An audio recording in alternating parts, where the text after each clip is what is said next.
welcome, and thank you all for joining us. And especially Puerto Rico, thank you for being here, and definitely thinking of you during this time and very scary stuff out there. So I want to go over a couple of things with Zoom. Mateo started sharing his screen. So during the presentation, you'll be seeing a PowerPoint, but after that, we'll go back to where you can see each other's faces. So you can either click on gallery view and see everybody, or speaker view, and those are, found kind of in the top right-hand corner. During the presentation, we ask that you keep yourself muted. And I will probably be going through if I hear noise and kindly mute you just so other people can hear the content. If you have questions, please utilize the chat box. Mateo and Jackie will be checking that, and I'll also be monitoring that. If it's pertinent to the slide, we can handle it then. If it's something that we can discuss later, we'll wait till later. So, and towards the end, we will also have a question and answer session. So we will be opening it up to that sort of thing. If you haven't changed it so we can see your name underneath your photo, we ask that you do that. But it looks like everyone's name is popping up. We just want to be able to say, like, hey, Rob, and not, hey, iPad 11. It makes it more personal. So I think that's it for housekeeping. So I will pass it back to Mateo, and we'll get started. Well, but first of all, who is this? Who is this box with a face in it that's called Becky? Who is this person? Oh, I'm your colleague. No, I'm the regional director of operations based out of Los Angeles. So I'm Mateo's counterpart in the West, and I've done several parks projects here in California and Washington State, and I absolutely love the opportunities that we have with NPCA. Thank you, Mateo. All right. All right, folks. So a lot of familiar faces on today's workshop, but also several that I have not seen before. So wonderful to meet you all. My name is Mateo Tanner. I am also a regional director of operations. I live in Miami, Florida, and have had an opportunity over the last 3+ years, similar to Becky, to have been a part of tons of service projects in the South Florida, Key West, and Puerto Rico area. Just to give you guys a quick 30,000-foot view of what we're going to be running through here today, we want you guys to walk away from today's workshop with a deeper understanding of the history of the National Park Service and the relationship that it has with the National Park Conservation Association. Also understand a little bit of the history of the NPCA, diving into a really unique and rich history of the relationship between the military and national parks. We're then going to spend some time talking specifically about the last 5 years partnership between the Mission Continues and NPCA, highlight service projects we've done, which will also include a very important piece of advocacy and what that means to our relationship. And then, as I mentioned earlier, we are hopeful that we'll have some time on the back end for just some open-ended, informal question and answer. And for those that are able to stick with us until the very end, we can in small breakout rooms to continue to engage the conversation. I am going to hand the mic over now to a friend and a very close colleague from UK who has worked wonders for our partnership here in South Florida and Puerto Rico, Ms. Jackie Crusett, who is the Associate Director for National Partnerships with NPCA. Jackie, take it away. Yeah, thank you so very much. Thanks, Becky and Mateo, and everyone for joining in on this gathering today. I'm calling in from South Florida too, and I hope everyone's doing all right. And I just want to, quickly say I'm really thankful for this partnership because between the Mission Continues and NPCA, because together we really have made a difference, both in actual national parks and in national park policy. So for those of you not yet familiar with National Parks Conservation Association, NPCA is a nonpartisan, which is pretty important nowadays, a nonpartisan nonprofit organization. So the name is National Parks Conservation Association, super long name, so we're just going to call it NPCA. And the mission of this organization is to protect and enhance America's national park system. So I can get into the history of NPCA later, but I just wanted to give you a quick idea of what this organization is. It's a 100-year-old advocacy group for the National Park Service. NPCA is not the government. We're not the National Park Service. We are a citizen group made up of 1.4 million members and supporters who care and act to protect America's national parks. So starting in 2015, the Mission Continues and NPCA embarked on a wonderful symbiotic relationship where we were able to align forces and connect veterans and military communities with their national parks while protecting and helping to fix up these special places. So, when our two organizations got together, we realized that national parks have a ton of projects and a bunch of supplies, but no manpower. And TMC had plenty of people, plenty of manpower, and we're seeking ways to continue to serve. So it was just a perfect fit. So we'll get into some of the ways our partnership has made a difference to parks and veterans in just a bit. But first, I thought it would be helpful to kind of recap what the National Park Service is and the long tradition of soldiers as park protectors.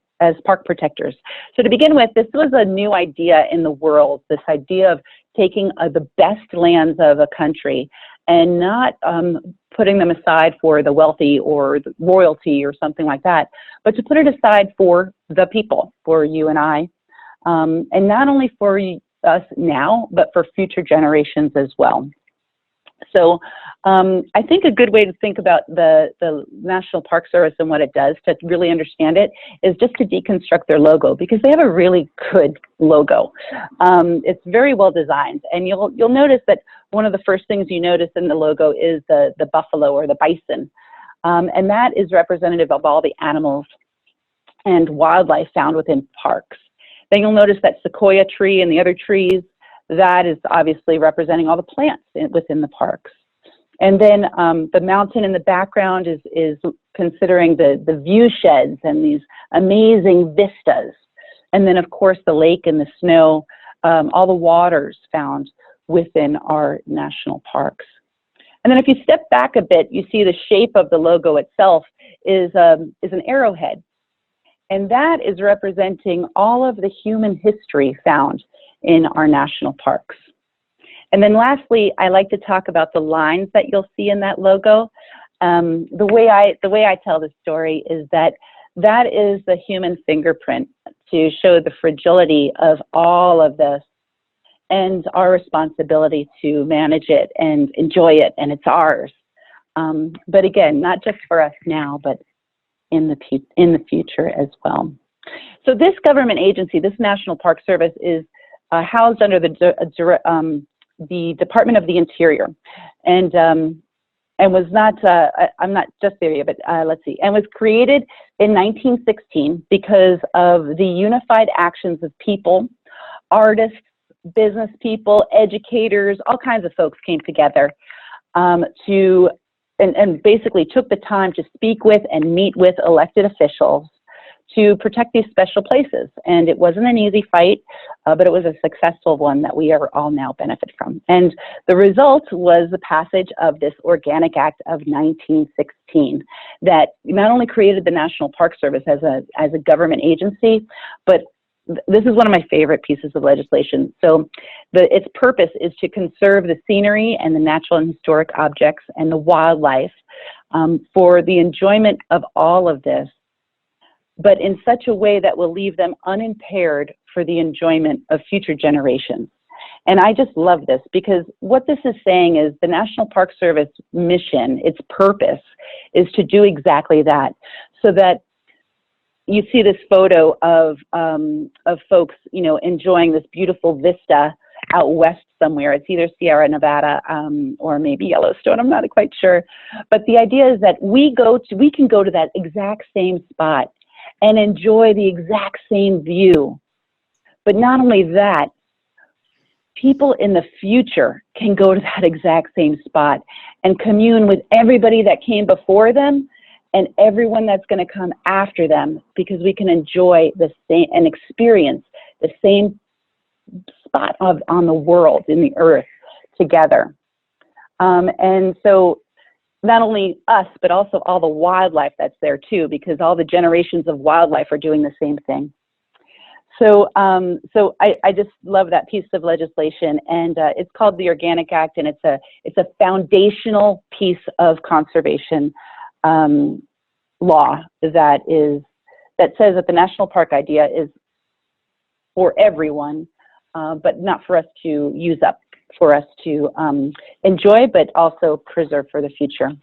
So the first protectors of our national parks, it turns out, was the U.S. Cavalry, and specifically the 9th and 10th Cavalry, originally, or most famously known as the original Buffalo Soldiers. And this gentleman, Colonel Charles Young, he was one of these superhero guys. He could do anything.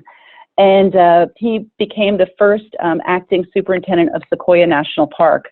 And some of the roads that these folks built are still in service today. And they really were the first protectors of the parks, who kept loggers out, who kept sheep herders from ruining, you know, very fragile prairies.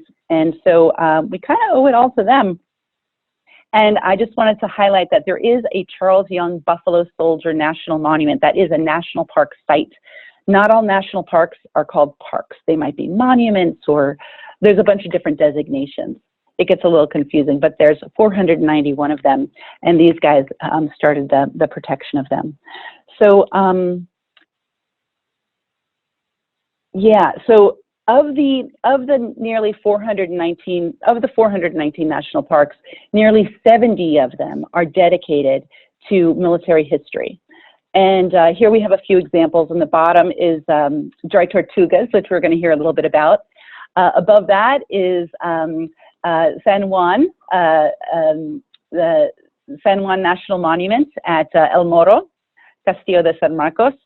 On the bottom left, I believe that is Gettysburg. And the upper left is the Vietnam Memorial. And this is a picture actually taken in the 70s that is a picture of a boy who turned out to be the president of NPCA. He was president for about, 15 years or so. But that's him as a young boy. He had lost his father in Vietnam, and he has his finger on his father's name there. And, you know, these national parks are places that, you know, connect us, as we were talking about before. So, so national parks cannot protect themselves, and it does require an active citizenry. And that's where NPCA comes in, as America's voice for national parks. So this slide is showing us that we're just to give you guys a sense of, you know, where NPCA is. We're headquarters are in Washington, D.C., and then there's 11 regional offices from Alaska to South Florida, and I'm in the Suncoast regional office there. And then we have a bunch of field offices as well. There's about 170 people working for NPCA across the country, and you know, there's more work than we would ever be able to do, and that's why having voices of others matters, because together we're a cacophony calling for national park protection. And NPCA has really been able to connect veterans to their national parks and to national park policy. And this work matters because national parks are our collective inheritance from those before us, and it is up to us to make sure that we are part of this legacy, that our legacy is to leave these parks for future generations to experience parks' power to restore, to inspire, and to connect. So with that, I want to thank you all, and also this partnership has been pretty darn incredible, and I like this saying, national parks are our inheritance and our legacy. It really is up to us to make sure that we get out there and enjoy them, but that they're there for future generations. So I'm going to kick it off now to Derrick Goosed, former platoon leader of Miami's 1st Platoon and a seasoned national park advocate that I've had the pleasure of working with for many years now. So Derrick, why don't you take it away? Thanks, Jackie, so much. I appreciate it. Hello, everybody. Thank you for being safe down in Puerto Rico. Hearts and prayers go to all of you. And I've spent some time there, so definitely hits close to home. So national parks are important to me for a couple of reasons. Number one, in the military, I traveled to some really cool places and did some really cool things, and I was by myself. And these were experiences that I was able to have on my own. After joining the Mission Continues and being able to do the incredible work that I was able to do in the national parks, one of the most important things I was able to do was to build a relationship with my family. I was able to now go to some really cool places and have some really cool experiences, but my wife and my children are right there by my side. And we were able to now sit around the coffee table and sit around the dinner table and talk about the things we saw and the things that we did, where before it was more of a question and answer. And it was them questioning and me avoiding to answer, primarily because I felt guilty that I had some of these really cool experiences and really did these really cool things. And they weren't able to have that. They didn't know what, a sunrise in Iraq looked like. But we were able to talk about how beautiful Dry Tortugas was. We were able to talk about how the 3-in-1 trail, how important it was to our ecosystem and how important it is to advocate for these special lands. So that's why parks are so important, because it gave me a chance to reconnect and rebuild my relationships with my family after being deployed for so many years. So with that, I just want to be able to share and pass it along to Patrick Ketchum out in the Pacific so he could share his experience with the parks. Thank you very much for allowing me to share. Actually, it's going to be Josue. Josue is going to be the one talking about his experience. So Josue, take it away.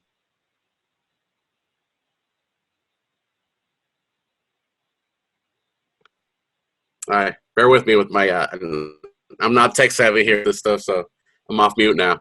Hi, everybody, good to see everyone. I miss you guys. I miss all these interactions that we have. I just got a little boost of blue Kool-Aid, just getting here, just being in front of you guys. For me, kind of like you just mentioned, I remember a very bittersweet moment in Iraq where there was like a sandstorm and there was a sun. We could see the sun way out there, but it was very surreal. And I never saw myself in a cartoon movie like Aladdin, but I did in that moment when I was in Iraq. But it was kind of weird. Like, I'm here in the middle of combat, not knowing if we're going to make it home, but this is the best feeling in the world. And even eerie enough, I don't know if anybody understands this, we could hear some of the chants. Some of the, they put on loudspeakers their chants. And even though it was kind of, I don't know, it was weird, but I was in a trance hearing that. I was in a state of at peace. I like, if I go out today or tomorrow's next raid, tomorrow's entrance into where we're going, you know what? This was the most beautiful view ever. But in the sense, when I came home, I came back to LA, to the concrete jungle where everything's just concrete. There is no green space, other than if you want to call Griffith Park a green space, which is, it's a molehill in LA. But this opportunity of being with national parks and with Mission Continues has given me the opportunity to deal with my past and merge it with the future. And where I feel like once I took life, now we can give life and give this our my mission is to help these lands survive, these national parks. And I feel I would like our mission to be return the Buffalo Soldiers, return these veterans to protect these lands that we did back in the day. That's why when Jackie spoke, I was like, it makes me gives me chills when Jackie speaks, because she speaks of the bigger picture, like that picture we see on the screen. That's Jackie right there, you know, and it's pretty cool. And I'm proud of being here in this space, because I don't know where I would be if it wasn't for this opportunity that Mission Continues has given me as a veteran coming home. I don't know if that covers what here in LA. I'm trying to create at least urban gardens. Urban gardens is a start. We're doing little gardens, and hopefully it grows into something bigger. I've already had some people that have volunteered to give up their front yards to create community gardens. This is the next step of doing this in connection with national parks, but something as small as a small garden here that we're doing is something that's a beginning to something bigger. So that's I'm doing my part, what I can do. Also, much appreciated, brother, to you and to Derrick, both for sharing some powerful testimonials, but also for the work that both of you all have laid down in terms of putting in the effort to build your local partnership with NPCA to inspire other veterans and families to come out to feel exactly what you're talking about, Josue. It should be a different feeling. It should be a life-changing experience to spend time in national parks, and that's exactly what we've been doing. So just a quick highlight reel from a perspective in terms of the data roll-up, and why I think this is so important is, again, I'm thrilled to see so many of our participating veterans and platoon leaders on this workshop. And at times, we obviously are charged with getting very hyper-focused on our local community, and in this case, our local national park. But sometimes we don't see how the work that we're doing connects to a larger story and to a larger impact that's taking place across the country. So, you know, the service platoon model itself launched, just over 5 years ago. NPCA was one of those first partners that allowed us to expand nationally. And over those 5 years, collectively, we've done just over 50 service projects, which has amounted to over 1,000 individual case service. And what that translates to is over 1,000 combined hours of service. And when you look at what that means to national parks, that's over $100,000 worth of deferred maintenance. And deferred maintenance is not a sexy word, but it is a buzzword in our relationship. And you can see that hashtag right there in that sign, Fix Our Parks. That's exactly what that is in reference to. It is a joint effort from the Mission Continues and NPCA to bring awareness to deferred maintenance. By deferred maintenance, I'm referring to outstanding maintenance needs, labor, damages that are happening across parks that have not been addressed because there is no budget or there is not enough staff. You look at natural disasters that come through a lot of our country as well. It just continues to mount to in excess now of over $12 billion of deferred maintenance. And so this Fix Our Parks initiative and the advocacy that we do together all is a part now of a current piece of legislation called the Great American Outdoors Act, which has been introduced and does have bipartisan support and will hopefully be something that will be looked at more closely once we come through COVID-19. And so we want to dig down a little bit granular and show some stories to what we've been doing across the country. And we are going to throw it all the way out west to my brother Lynn, who is a man for Seattle, Washington with the Mission Continues. Lynn, I'm going to throw it over to you, partner. Thanks, Mateo. Just all tough acts to follow with Josue and Jackie and Mateo. So hi everyone. Here's a slide deck for Washington State, but it didn't have a picture that I wish I had thrown there. It had nothing to do with parks. It had nothing to do with veterans experience, but it had to do with me being our family just arrived, relocated, and immigrated from Vietnam, and my family was taken by a friend to a relative to Mount Rainier National Parks. And for the first time in my entire life, I've seen so many green trees and touch and taste snow. That had imprinted a huge imprint on in my experience. So it's not just for our Americans and our families and for veterans experience, but it had a huge impact on new immigrants, on new Americans who have arrived, and for the first time in their lives that maybe they didn't have the opportunity to experience a park experience. So I definitely want to impart that. But here in Washington State, we've had just a beautiful, loving relationship with NPCA since 2016. As you can see here, Rob Smith, where are you? You know, he is my co-conspirator with here in with NPCA. Couldn't, you know, when I met Rob in my previous life, never knew that it would have taken me to be such a great partner in this work. In the Mission Continues, we've had great work done at the Ellis River and the trail restoration back in 2018. But my first NPCA and Mission Continue experience was when I wasn't a member of the Mission Continue, was I was just a volunteer. Was at the Lewis and Clark wetland in 2016 when Doug Pfeffer was still the city impact manager. You know, I've got great opportunity to hang out and do great work with NPCAs and members of the Mission Continues at Mount Rainier National Park for the past 2 years through the Summer Service Slam project and program. Another highlight was the Eby's Landing National Historical Reserve on Earth Day 2019, and that was unique because it was a partnership collaboration, not just between NPCA and the Mission Continue, but also with the Whidbey Island Naval Air Station,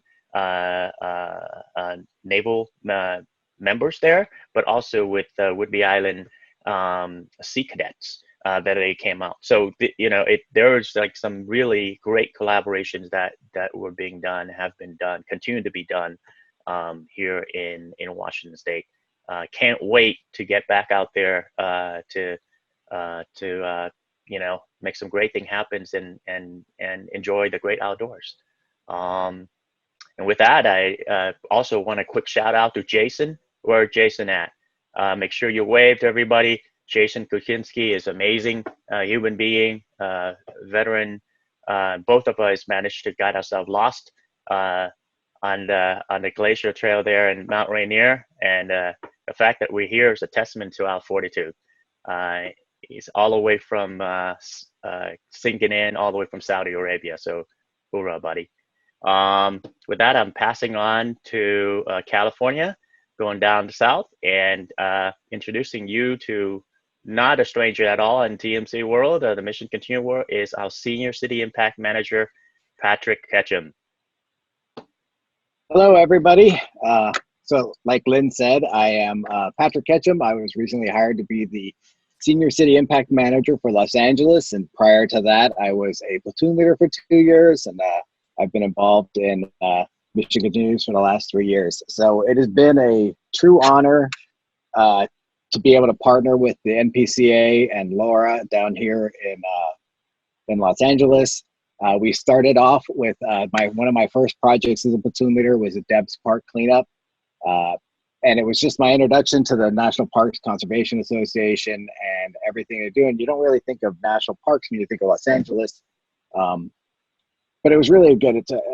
It's an amazing opportunity for veterans, especially people who live in more urban environments, to start realizing the value that the nature has and getting outdoors. And so that was a great introduction. We also got to do Summer Service Slam in Sequoia National Park, and that was absolutely amazing. And everybody who went to it, it was one of those life-changing events, and it was also really enlightening to us to understand the value that ecotherapy, that the idea that nature and has a very therapeutic effect on veterans. especially veterans dealing with post-traumatic stress or anxiety or depression, the idea of getting out and kind of disconnecting from the urban world and reconnecting with nature was really important, and it became very obvious when we went to Sequoia National Park, the value in the lives that it took, that the people who involved really appreciated. So we tried to incorporate that more purposefully into our events moving forward. So we also got lucky.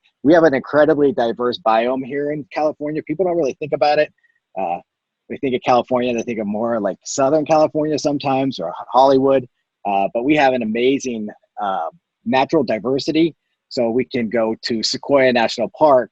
We can go to Yosemite with its amazing history and rock formations and the valleys and just, if you've ever been to Yosemite, there's literally nothing like it in the rest of the world, and it's completely awe-inspiring. But then we also get to go to Death Valley National Park, which is a place that doesn't maybe get as much attention, but to me, honestly, it's as equally beautiful and awe-inspiring as Yosemite. But its own way. So we got to do a Death Valley National Park Earth Day event where we helped clean up an area that was not really, it's more out in the far reaches of the park, so it's not as common to be visited. So we also brought a person along to do meditation. So we really incorporated the mindfulness into the event so that we could have a good, the people who volunteered and participated were really impacted by it. We got to do another Sequoia National Park, another Death Valley, and another Yosemite. So we've been super lucky in that we keep getting back to these parks and helping out. And we've been very impactful in them. And we look forward to doing Channel Islands coming up this year. So we're going to even stretch out to more, a new area. So with that, I will pass it on to Nyjah over in Colorado. Hi, I'm Nyjah Cockrell. I'm the City Impact Manager for Colorado, Idaho, and Minnesota. I had the pleasure of being a platoon leader in Florida, so I started off my national parks journey with NPCS in South Florida, in some of the parks there, and now I'm in Colorado.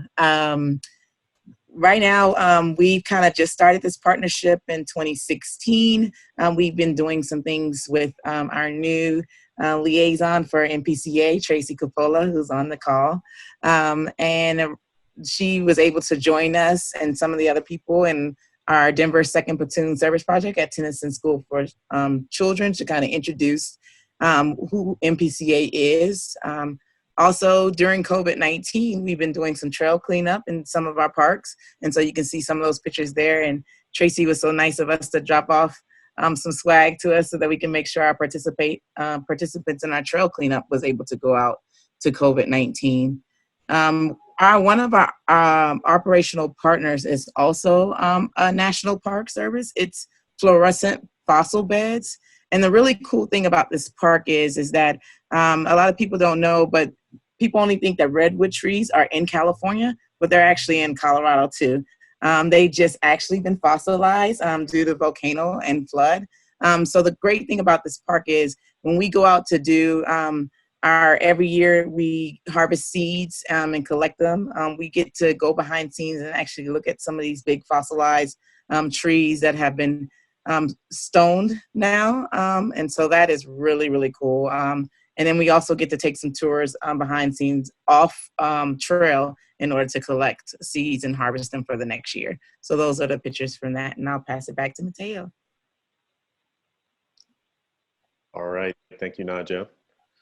All right. I'm gonna give some highlights here for speak on behalf of some of my colleagues in the New York and DC area before we move south down to Florida.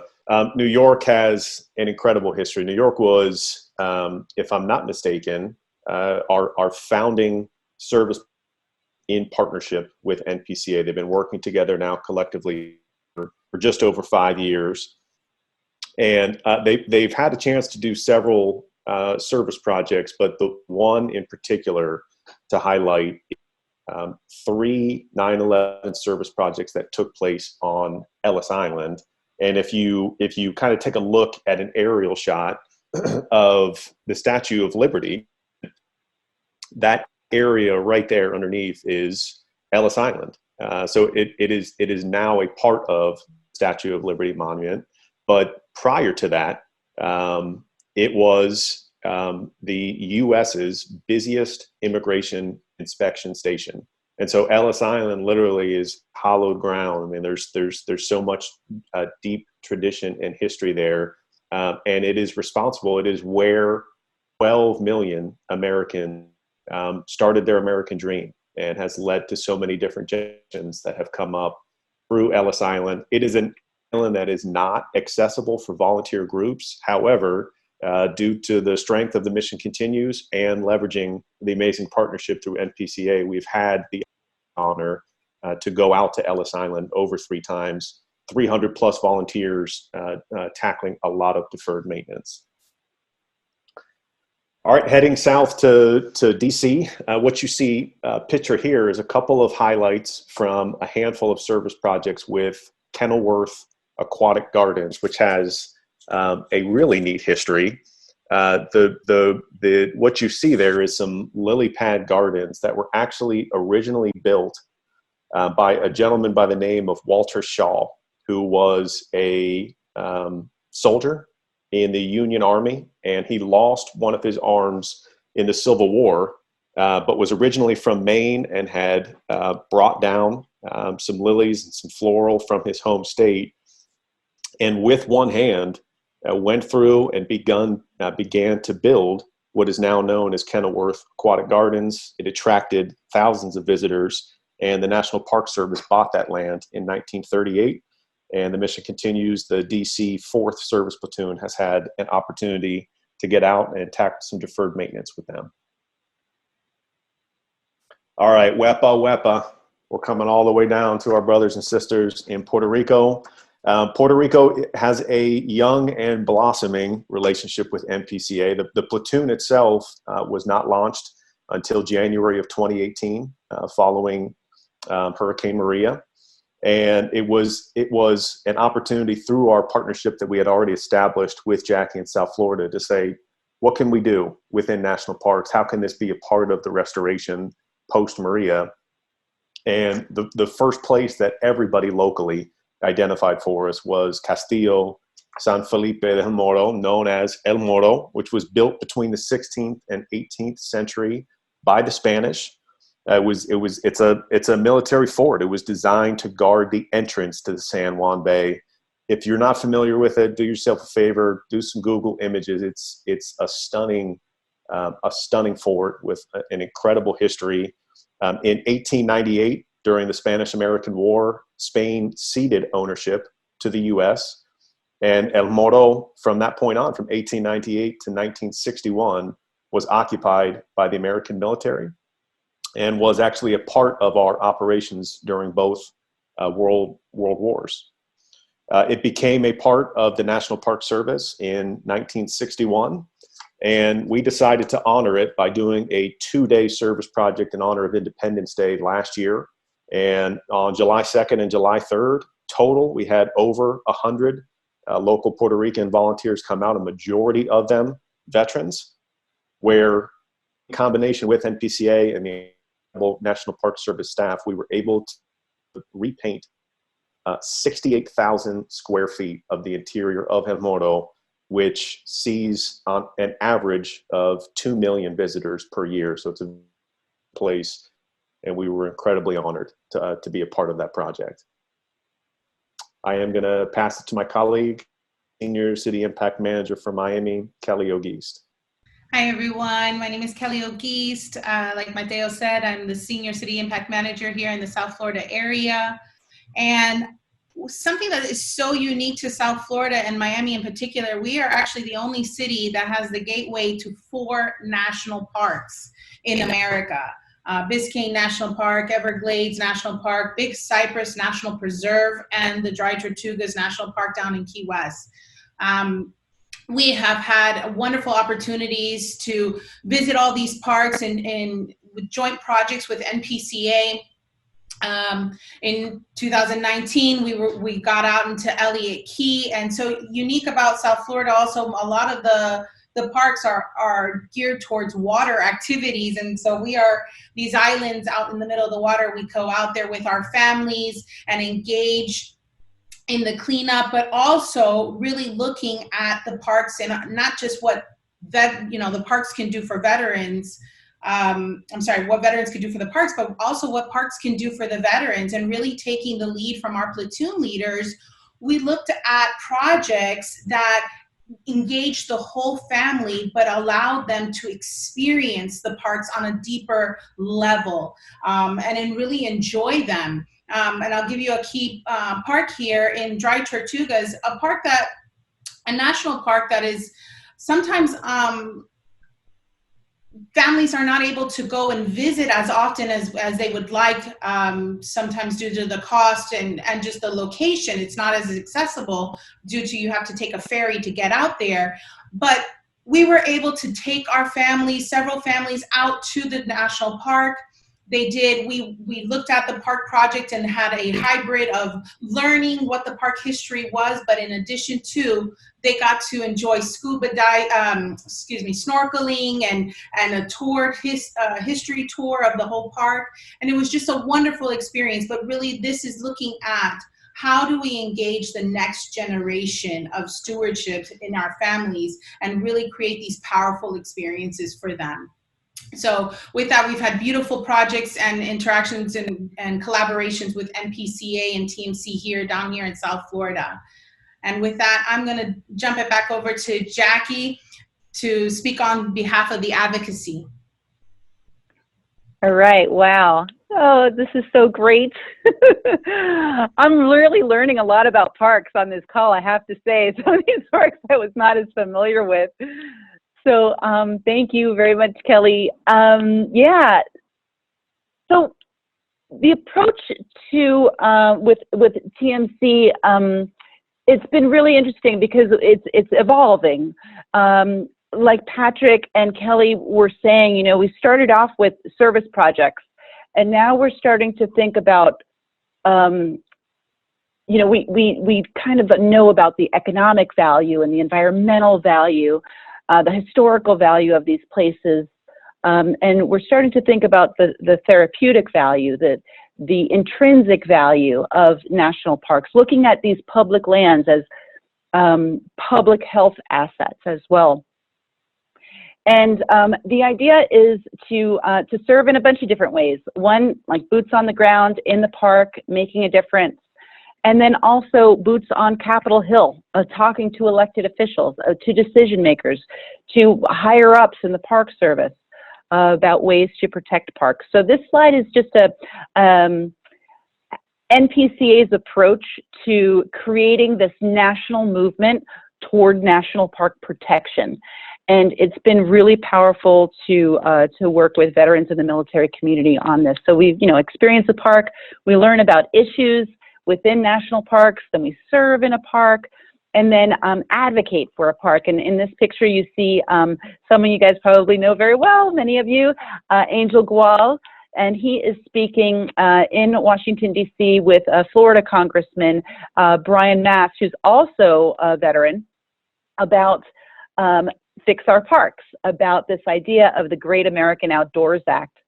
And in the next slide, you'll see as well some of the meetings that we had in Washington, D.C. With veterans from across the country. We were able to fly in folks from all over the country on a specific day to talk about Fix Our Parks and this idea of the Great American Outdoors Act, this piece of public policy that will make a difference, not just for our national parks, but also for veterans.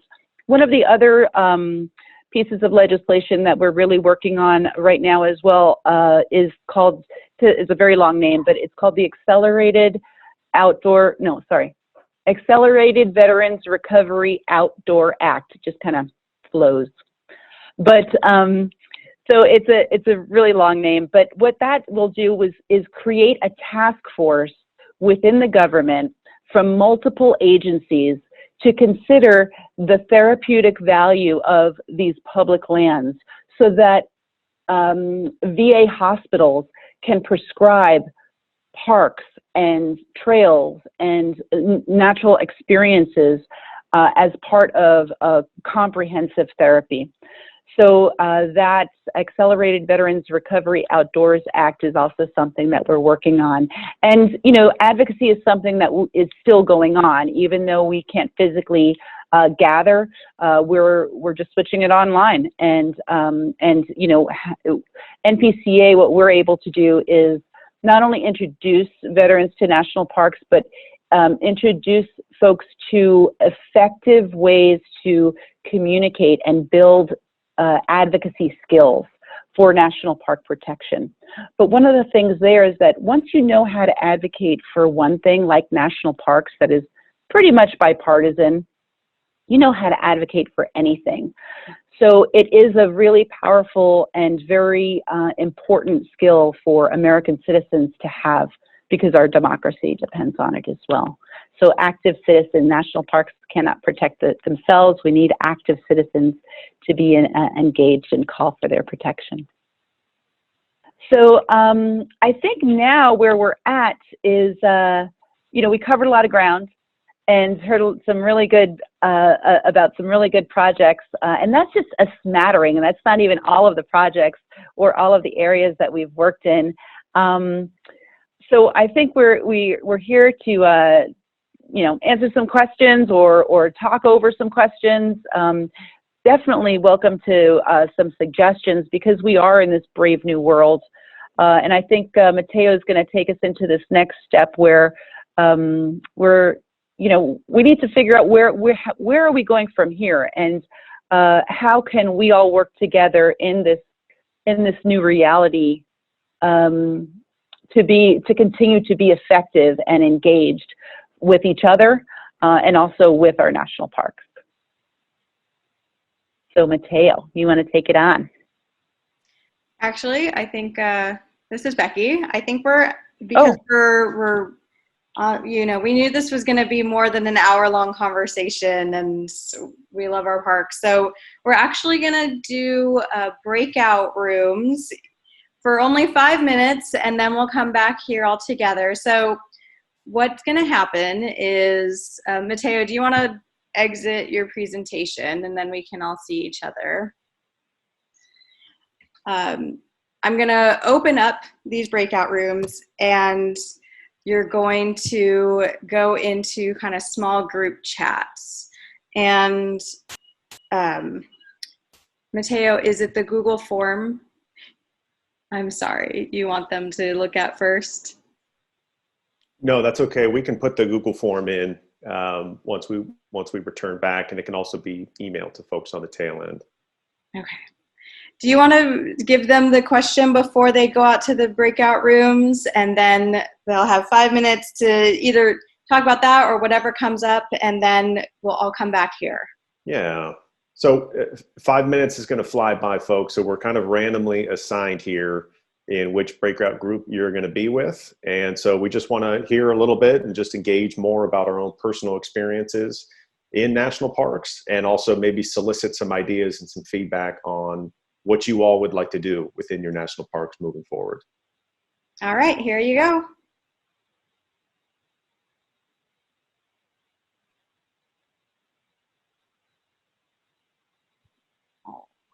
My breakout.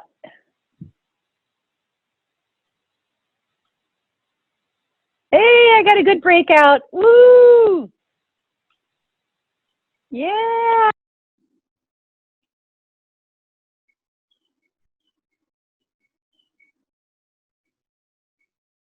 Is this our breakout? I guess so. All right, this is it. I never know as like a host of the breakout. Rob, it's so good to see you. I didn't plan to be in this one. Not that I plan to be in any one of them.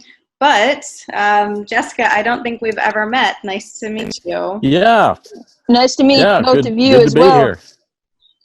And then Big Brother down there. Nice to meet you as well. Thank you for joining. Jessica, why don't you share your park story? Well, I spoke a little bit about mentioned it in the chat, but probably the first real one that comes to mind was when I was an adolescent, and my father took me camping up here in the which I don't live too far from now, in the Shenandoah National Park. Took me camping up there for, it's like over a weekend. It's like 3 days, 4 days, something like that. And Shenandoah, Shenandoah National Park's right up there in the what's called the Shenandoah Valley, which is a valley. It's in the mountains, and it's separates, basically, it's in between Virginia and West Virginia. And it's a beautiful national park, but lots of vegetation and a lot of trails. It's actually been several years since I've been up there, so I need to take my family and my kids up there. But that was probably like one of the gifts, looking back, that I received from my father, the fact that he took me to a national park. And then also, like a couple other ones were being, that really stick with me are, two of them are national parks, are military sites. So the first time I came back from R&R in Iraq, my father was living up here in Winchester at the time, and we drove to Gettysburg to visit and go around Gettysburg, which was very a special occasion. And when I was TDY, and I can't remember, I think I had to travel to Fort Sill. I was stationed at the East. I think I was stationed at Fort Bragg or something like that. And I drove out to Fort Sill for professional development school. And on the way back, I was coming down south, and I went through Mississippi, and I drove through the national park for the Vicksburg battle site. And that too was very, was a very special occasion. We only have like 90 seconds left in here. Sorry, I always do that. But I want to give Big Brother DP Vaughn a chance. Have you had a chance to serve in our parks or go to national parks?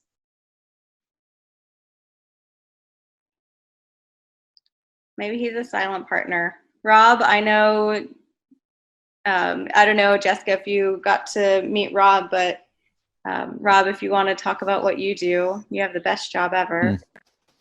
Yeah, it's pretty good. I get to organize things like that picture behind me, where we work with, in this case, Mission Continues and park rangers and our own volunteers to fix stuff in parks. And hopefully it's a nice day, but it's really rewarding to get up there and feel like you're doing your part. And Mount Rainier happens to be a close by park, but I remember when I was in high school, we hiked down the coast with our class on Olympic National Park along the beach, and I got a chance to do that a year ago, and it still looks the same, and that's what it's all about. It's still there for us. Very cool. Well, I learned real quick, my brother lived up in Washington State. He was at JBLM when he got out, and he was almost a tragedy on Mount Rainier. He learned about snow real fast. But thankfully, he's much better now. All right. Yep. All right. Bye, guys. All right. We got 15 seconds to leave. You can leave now, but I closed all the breakout rooms. Thank you very much. Take care, everyone. Or, have a workshop.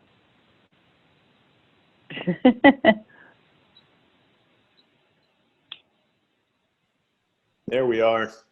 A spirited marathon conversation.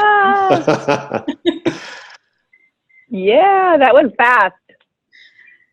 It sure did. It was. Listen, we've just got a couple minutes here, and then we obviously don't want to be respectful of folks' time on a Saturday. First of all, I want to thank all of you. Yes, Josue, definitely too short. We're just scratching the surface here in terms of the type of engagement that we want. This is exactly what we want.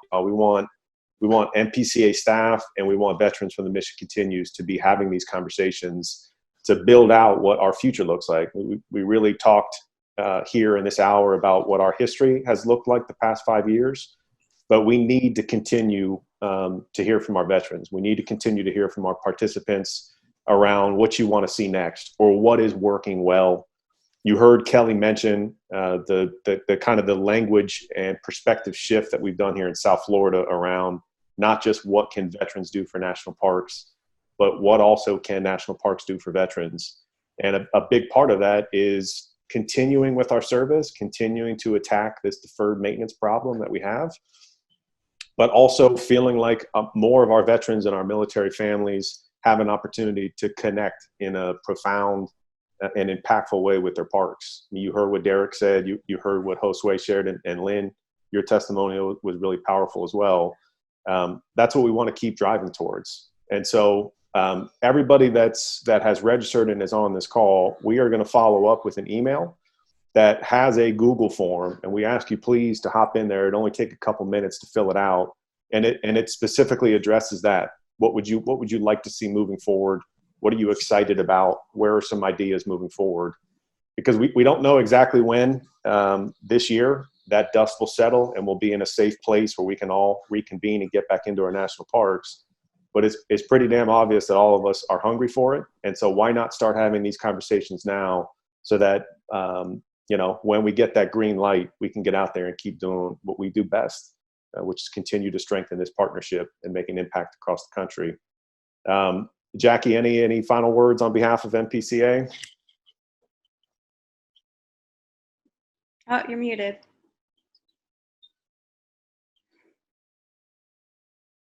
I'll unmute you, Jackie.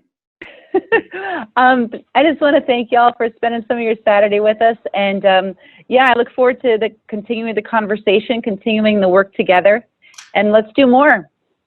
All right, we're gonna seal this off with a group photo. So everybody wave or do something, and I'm gonna take a shot so we can commemorate our first ever National Parks workshop. This was amazing. Thank you, Mateo and Jackie and Kelly, for all the hard work that you did. All right, 1, 2, 3.